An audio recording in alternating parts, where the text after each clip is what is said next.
Friends, welcome back to my channel. Today I'm showing how to make a simple inventory table in Google Sheets. In the past video, I have explained how to make an inventory table in Microsoft Excel, and I am using the same information and explaining you how to make it in Google Sheets. So let's go into the video, and before going, if you're watching our channel for the first time, make sure you subscribe our channel and hit the bell icon beside, and don't forget to like the video, share the video, and let's go into the video.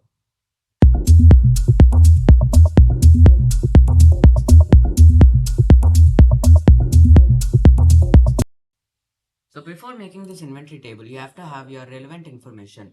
In another sheet, I already have my relevant information like the serial number, name of the person who's handling the orders, the date of delivery, the type of orders, and the cost, status, remarks, etc. So now I'm showing how to make this inventory table in a fresh blank sheet. I'm selecting a new sheet. I'll just copy paste this information, paste the information. And if you want to change this into tabular form, you can simply go into the Format tab and click on Convert Table. Or else, for shortcut, you can select Ctrl, Alt and T.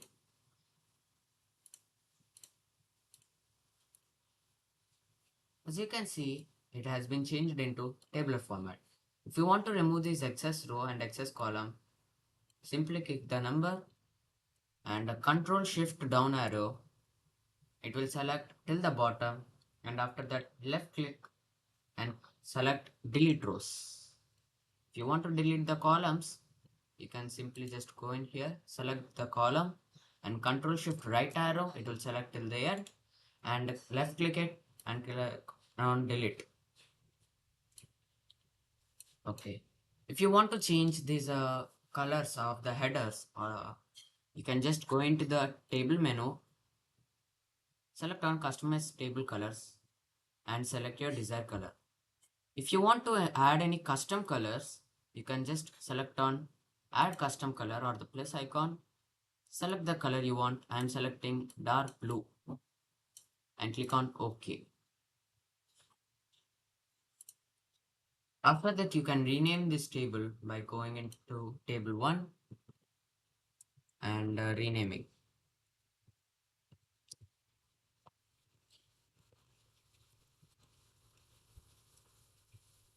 Okay.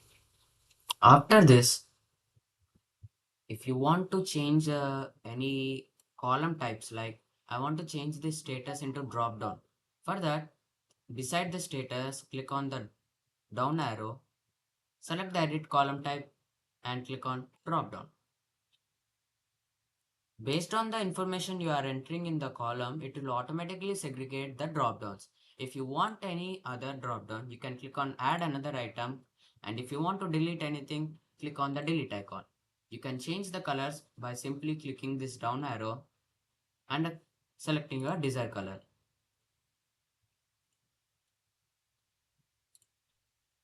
If you want to change the options, like I want to change this drop down chips into plain text with arrow. For that, in the advanced options, select the arrow. If you want only plain text, click on plain text.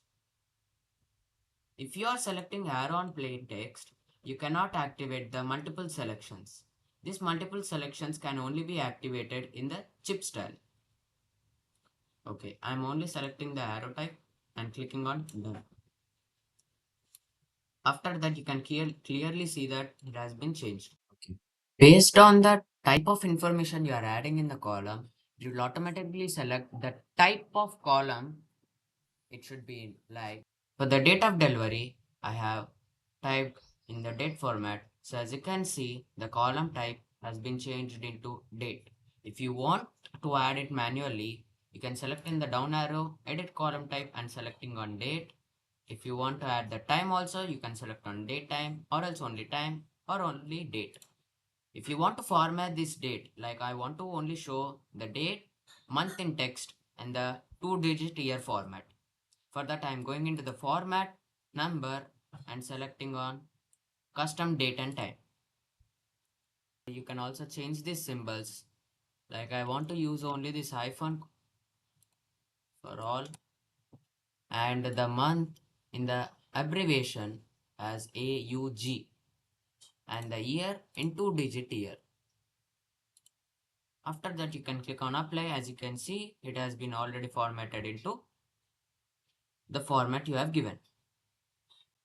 Okay. Here the cost is already been in the currency format. If it is not being selected in the currency format, you can just go into the down arrow, select the edit column type and click on number and click on currency. By default, it will show you the euro symbol, but if you want to change it, you can go into the format tab, number, custom currency and select your desired currency. I'm selecting Indian rupee. After that, I'm clicking on apply. As you can see, it has been applied to the column. Okay, I'm adding a drop down for these names. For that, again, I'm going into the down arrow, edit column type, clicking on drop down. And if you want to add any colors, you can add, but I don't want to add any colors, so I'm not adding. I'm clicking on arrow type and done. So like this, you can make your inventory table simple in 10 minutes in Google Sheets. I hope this video has helped you a lot, and if it does, don't forget to like the video and share the video and subscribe to our channel. Bye friends.